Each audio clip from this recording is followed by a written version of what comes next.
என்ன கொஸ்டின்னா, இந்த இயர்ல உங்களுக்கு பிடிச்ச மூவி எந்த மூவி? இயரில் வந்து இப்போ வந்து வேட்டைன்னு சொல்லலாம், நல்ல படம் தான். பிள்ளைங்க வந்து பார்த்துட்டு தேவையில்லாத பாட்டுகள்லாம் பிள்ளைய கெட்டு போகுது ஒன்று. பழைய மூவிஸ் ஃபேமிலி ஸ்டோரிஸ் இருக்கும், நல்ல பாட்டுகள் இருக்கும், நல்ல கருத்துக்கள் இருக்கும். இப்போ கருத்து கிடையாது, எல்லாம் டொம்மு அடிச்சுட்டு அவன் போயிடுறான். அப்படியே வந்து லப்பர் வந்து எனக்கு ரொம்ப பிடிச்சிருந்துச்சு. அதில் கிரிக்கெட்டு அதெல்லாம் வந்து கொஞ்சம் ஓல்டு மெத்தடில் நல்லா பண்ணி கிராமத்தில் நல்லா அதெல்லாம் சூப்பராக நல்லா பண்ணியிருந்தாங்க. மற்றபடி மொக்க படம்லாம் நிறையா வந்துச்சு ப்ரோ. ஆமாம், ஏன் பார்த்தேன்னு ஃபீல் பண்ணுற அளவுக்கு இருந்துச்சு.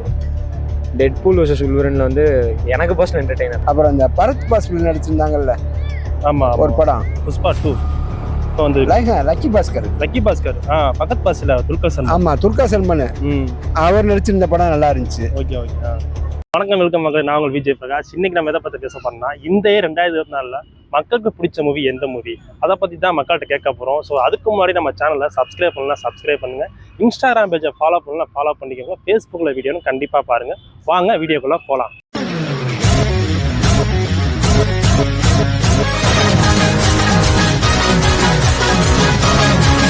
வந்து லப்பர் வந்து எனக்கு ரொம்ப பிடிச்சிருந்துச்சு. அதில் கிரிக்கெட்டு அதெல்லாம் வந்து கொஞ்சம் ஓல்டு மெத்தடில் நல்லா பண்ணி கிராமத்தில் நல்லா அதெல்லாம் சூப்பராக நல்லா பண்ணியிருந்தாங்க. அதில் சாங்ஸ்லேருந்து எல்லாமே லவ் எல்லாமே கலந்து கொண்டு வந்தாங்க. லேகா இல்லை, சூப்பராக இருந்துச்சு படம். 3 நாளைக்கு முன்னால விடுதலை ரிலீஸ் ஆச்சு. அது பார்த்தோம், முந்தானத்தை பார்த்தோம். படம் எப்படி இருக்கு? படம் நல்லா இருக்கு. ஓகே.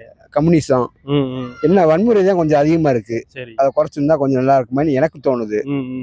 மக்கள் எல்லா பேருமே படம் நல்லா இருக்கு, பிடிச்சிருக்குன்னு தான் சொல்லி சொன்னாங்க. வீட்டுல எல்லாம் கூட்டி போயிருந்தா நல்லா இருக்குன்னு சொல்லி சொன்னாங்க. இந்த வருஷத்துல வந்த படங்கள்ல, தமிழ் படங்கள்ல இது ஒண்ணு எனக்கு ரொம்ப பிடிச்சிருந்துச்சு. அப்புறம் இந்த பரத் பாஸ்பில் நடிச்சிருந்தாங்கல்ல ஒரு படம், புஷ்பா 2. இப்போ வந்து லக்கி பாஸ்கர். பக்கத் பாசில் துல்கர் சல்மான். ஆமா, துல்கர் சல்மான் அவர் நடிச்சிருந்த படம் நல்லா இருந்துச்சு. உள்ள மூவிஸ்லாம் வந்து பார்க்கறதுக்கு ஒரு அன்ஃபிட் தான் நினைக்கிற மாதிரி இருக்கு. ஏன்னா கதைகள் வந்து ரொம்ப பிள்ளைங்களுக்கு கிடைக்கிற மாதிரி தான் இருக்கு. பிள்ளைங்க வந்து பார்த்துட்டு தேவையில்லாத பாட்டுகள்லாம் பிள்ளைய கெட்டு போகுது ஒன்று. பழைய மூவிஸ் ஃபேமிலி ஸ்டோரிஸ் இருக்கும், நல்ல பாட்டுகள் இருக்கும், நல்ல கருத்துக்கள் இருக்கும். இப்போ கருத்து கிடையாது, எல்லாம் டொம்மு அடிச்சுட்டு அவன் போயிடுறான். அப்படியே இதுதான் இப்போ உள்ள மூவிஸ். வந்து ரஜினி படத்துல கொஞ்சம் வித்தியாசமான படம். சிலருக்கு வந்து அது வந்து கதையம்சம் சிலர் பிடிக்கல. பட் வந்து சமூகத்துக்கு நல்ல படமா அது அமைஞ்சது. அது வந்து வெற்றின்னு சொல்லலாம், சில பேர் தோல்வி சொல்றாங்க. ஆனால் வந்து வெற்றியான படம் தான். அது ரஜினி ரசிகர்களும் சரி, பொதுமக்களும் சரி, குடும்ப பங்கான படம், நல்ல படம், நல்லா பார்க்கலாம். அடுத்து இப்போ அடுத்தடுத்த படங்கள்லாம் வந்துட்டு தான் இருக்குது. இப்போ வாழை அதெல்லாம் பார்த்தீங்கன்னா குறைஞ்சபட்சத்தினால நல்ல படமாக எடுத்திருக்காங்க.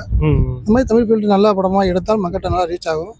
சில படங்கள் எடுக்கிறாங்க, அது சரியாக போகிறதில்ல. ஆனால் அதுக்காக வந்து படத்து மேலேயோ டைரக்டர் மேலேயோ மற்ற எழுத்தாளர் மேலேயோ அதெல்லாம் குறை சொல்லக்கூடாது. ஏன்னா அவங்களும் ஆர்டர் பண்ணி தான் பண்ணுறாங்க. சில நேரங்கள் சக்ஸஸ் இல்லாமல் போகுது. அதுக்காக அவங்களை வந்து தப்பான மோட்டிவோ யாரும் பேசக்கூடாது. படத்தை பற்றி தப்பான ரிவ்யூயோ தப்பான இதோ கருத்தை சொல்லக்கூடாது. அவங்களால முடிஞ்சதை செஞ்சுருக்காங்க, அதுக்கு நம்ம பாராட்டத்தான் இருக்கணும், நம்ம டிஸ்கரேஜ் பண்ணக்கூடாது. அடுத்தவங்க போய் பார்க்கட்டும். வேற எந்த படங்கள் உண்மையான கதைகள் நிறைய சம்பவம் படங்கள்லாம் நிறைய வந்துச்சு. ஸோ அதை பற்றி நீங்கள் எப்படி பார்க்குறீங்க? டாக்குமெண்ட்ரிஸாக வந்த படம்லாம் நல்லா இருந்துச்சு. ஃபீல் குட் மூவிஸ் ரிலேட்டடாகவும் நிறையா நல்லது இருந்துச்சு. I felt these two are good. எனக்கு இது 2 தான் கடைசி வரைக்கும் ஞாபகத்தில் நின்றுச்சு. ஓகே. மற்றபடி மொக்க படம்லாம் நிறையா வந்துச்சு ப்ரோ. ஏன் பார்த்தேன்னு ஃபீல் பண்ணுற அளவுக்கு இருந்துச்சு.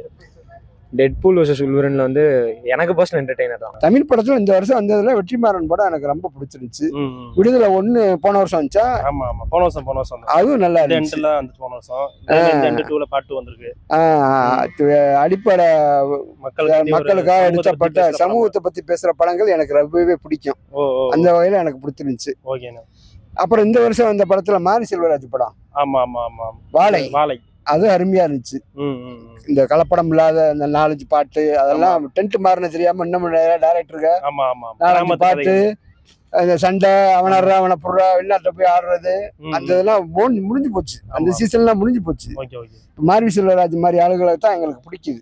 மாரி செல்வராஜ், வெற்றிமாறன், ரஞ்சித், இவங்கள மாதிரி ஆளுக படம் தான் இப்ப எங்களுக்கு ரொம்ப பிடிக்குது. யதார்த்தம் வாழ்வியல் எடுக்கிறாங்க. அதனால மூவி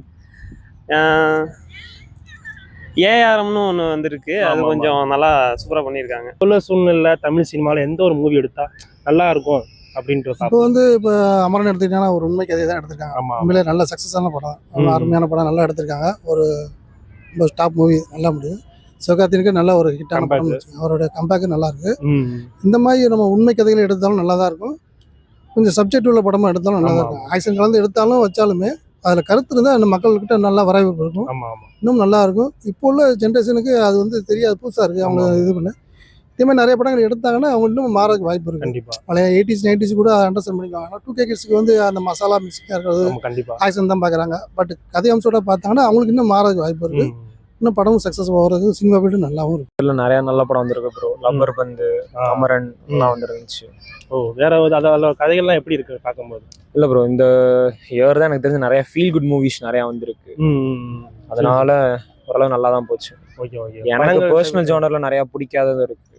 புஷ்பா 2 எனக்கு பர்சனலா அவ்வளோ இல்லை. புஷ்பா 1 அளவுக்கு இல்லை. ஓ அந்த மாதிரி இதுவா இல்லை, ரொம்ப ரொம்ப நான் இதுவா இருக்கா எப்படி இருக்கு? லாஜிக்கலா இருந்துச்சு. லாஜிக்கலா இருந்துச்சு. கற்பனைக்கே சம்பந்தம் இல்லாம 100 பேர் அடிக்கிறது அந்த இதெல்லாம் சுத்தமா பிடிக்கல அந்த மாதிரி படம்லாம். அது ஏன்னா அது நடைமுறை சாத்தியமும் இல்லை. ஸோ படம் அப்படிதான், படம் அப்படித்தான் படம் தானே, கற்பனைக்கு எடுக்கிறாங்க. ஆனா கொஞ்சமாவது நம்புற மாதிரி எடுக்கணும்ல. கண்டிப்பா கண்டிப்பா. அந்த மாதிரி படங்கள்லாம் இல்லை. இப்போ வர்ற படங்கள்ல யதார்த்தமான படங்கள், அந்த மாதிரி படங்கள்லாம் நம்ம இப்போ பார்க்கலாம். இப்போ வாழையெல்லாம் குடும்பத்தோட போய் பார்க்கலாம். மற்ற படத்துல எல்லாம் பல பேரெல்லாம் நான் சொல்ல விரும்பல, அப்புறம் வேற ஏதாவது இன்னும் ஏதாவது சொல்லுவாங்க. சில படங்கள்லாம் குடும்பத்தோட எல்லாம் உட்காந்து பார்க்க முடியாது. இந்த மாதிரி படங்கள்லாம் எங்களுக்கு பிடித்த மாதிரி இருக்கு. குடும்பத்தோட போய் உட்காந்து பார்க்குற மாதிரி இருந்துச்சு. ஆரி செல்வராஜ் படம் பூரா எங்களுக்கு பிடிச்சிருந்துச்சு. ரொம்ப ஒரு நல்ல பையன், வளர்ற பையன். அவருக்கு எங்களுடைய வாழ்த்துக்கள். நன்றி.